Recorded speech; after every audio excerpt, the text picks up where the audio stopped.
Ningizimu Afrika, Mzansi, sanibonani, nginibingelele kuphi nakuphi la enibukele khona-ke mawuthi-ke usuku lakho lokuqala uyithola uhlangana nalo mbukiso, ngicela ungalenzi iphutha kusekhaya la, subscribe kwi-channel, ulike ividiyo ebese-ke uciphiza i-notification bell. Wenzelani? Wenzela ukuthi-ke mangifaka ividiyo uthole i-notification, then ngokushesha bese uyangena kwividiyo uyayibuka. Le uyibukele njengamanje iZiko Trend TV la esisuke sikulethela-ke nje iy'ndaba ey'suke zisematheni ngalolo suku.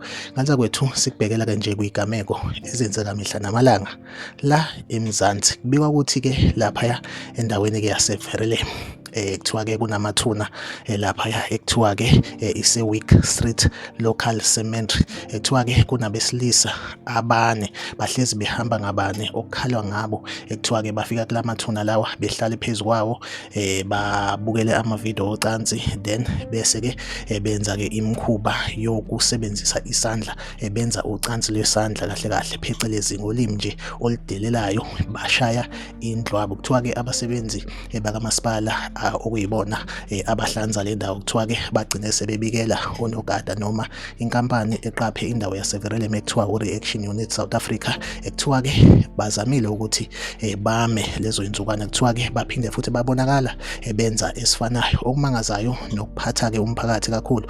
Kuthiwa-ke the way bewadlala ngakhona amavidiyo ocansi agcine esezwakala kwimizi eseduze namathuna. Sometimes kugcine sekuzwa ney'ngane kuthiwa-ke njengamanje u-Reaction Unit South Africa usuplane ukuthi-ke usebenzise i-drone camera ukuze ukwazi ukuthi-ke ubabambe, then bese-ke bethathela-ke iy'nyathelo ezomthetho. Lesigameko senzeka laphaya emathuneni aseVerulam ku-Wick Street. Like ividiyo, subscribe kwi-channel, uphinde ucommente kwi-comment section ukutshela ukuthi kuthini ukuphawula kwakho ngalolu daba. iZiko Trend TV izohlezi khona la inilethela nje iy'ndaba ey'mfishane usuku nosuku. Asihlangabezane kwividiyo elandelayo.